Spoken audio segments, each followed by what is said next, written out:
عزیز دوستوں، بزرگوں اور بھائیوں، اس طرح دین اسلام کے اندر حضور کا کردار، حضور کے اخلاق،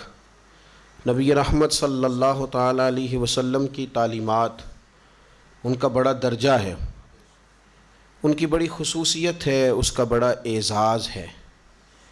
اور یہ ساری چیزیں انسان کو اطمینان قلبی دیتی ہیں۔ اسی طرح دین اسلام کے اندر جو رسول پاک کی شانیں ہیں، جو حضور کے مرتبے ہیں، جو نبی پاک صلی اللہ تعالیٰ علیہ وسلم کے اعزازات ہیں، وہ بھی امت کے دل کو پھول کی طرح کھلا دیتے ہیں۔ اور جس طرح ہمارے لیے یہ ضروری ہے نا کہ ہم حضور کے اخلاق کو سمجھیں، تعلیمات کو سمجھیں، کردار کو سمجھیں، حضور کے دیے ہوئے ارشادات کو اپنے حرز جاں بنائیں، اسی طرح ہمارا ایک ذوق یہ بھی ہونا چاہیے کہ حضور کی شان کو سنیں، نبی پاک علیہ السلام کے مرتبے کو سمجھیں، اور اپنے دل میں روز یہ بات تازہ کریں کہ ہمارے نبی کو اللہ نے بڑی ہی شانیں عطا فرمائی۔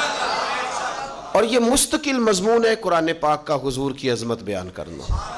یہ مستقل مضمون ہے حدیث پاک کا حضور کی شانیں بیان کرنا، مستقل مضمون ہے، مستقل۔ یعنی جس طرح آپ یہ کہیں گے نا کہ حضور کا اخلاق بڑا اعلیٰ ہے، اس طرح آپ کہیں گے کہ میرے نبی کا حسن و جمال بھی بڑا ہی اعلیٰ ہے۔ جس طرح آپ یہ کہیں گے نا کہ رسول پاک علیہ السلام اپنے دست مبارک سے سخاوت کرتے تھے تو بڑا بانٹتے تھے، تو یہ بھی آپ کہیں گے کہ حضور کے جو ہاتھ تھے نا وہ برف سے زیادہ ٹھنڈے تھے، کستوری سے زیادہ خوشبو والے تھے۔ جس طرح آپ یہ کہتے ہیں نا کہ نبی پاک صلی اللہ تعالیٰ علیہ وسلم ہر شخص کے ساتھ مسکرا کے ملتے تھے، حضور کے لبہائے مبارکہ پر ہمیشہ مسکراہٹ اور تبسم رہتا تھا، اس طرح آپ یہ بھی کہیں گے کہ حضور کو رب کریم نے جو آنکھیں عطا فرمائی ہیں نا، وہ زمین پہ کھڑے ہو کے جنت کے نظارے کر لیا کرتے۔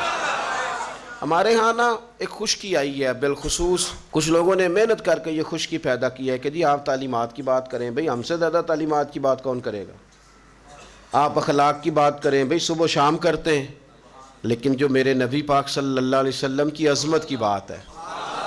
جسے قرآن مجید نے حضور کی عظمت بیان کی ہے،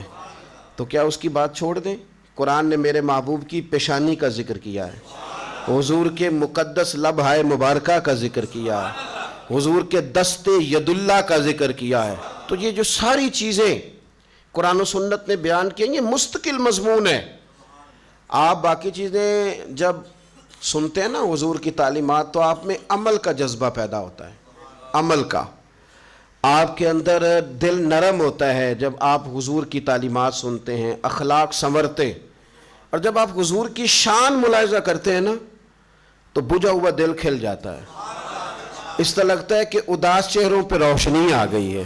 یوں محسوس ہوتا ہے کہ جیسے دبے دبے لوگوں نے ہنسنا شروع کر دیا، کلیاں مسکرانے لگی ہیں، پھول چٹکنے لگے۔ آپ دیکھیں نا ہمارے بزرگ کیا کہتے ہیں، سب سے اولا ہو اعلیٰ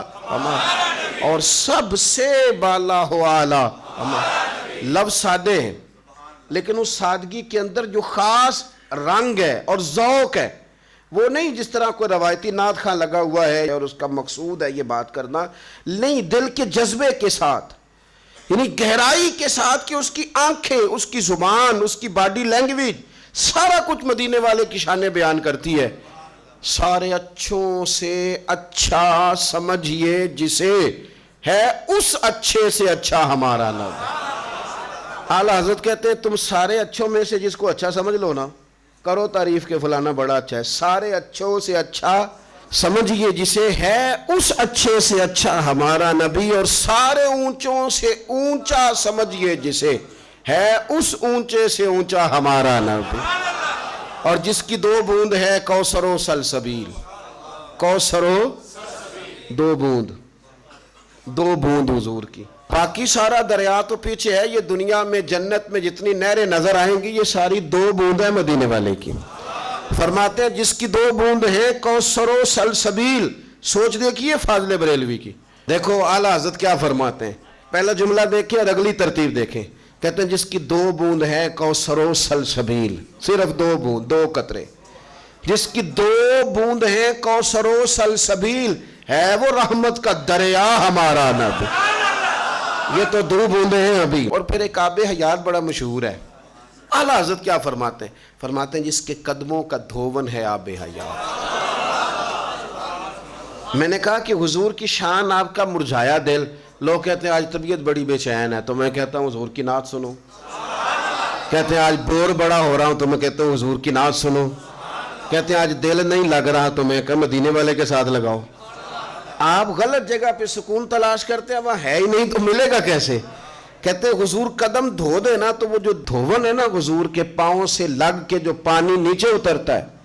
فرماتے ہیں وہ کو پی لے تو اسے آب حیات نصیب ہو جاتا ہے۔ جس کے قدموں کا دھون ہے آب حیات، ہے وہ جان مسیحا ہمارا نبی، ہے وہ جان مسیحا ہمارا نبی، سب سے اولا ہو اعلیٰ۔ میں نے کہا کہ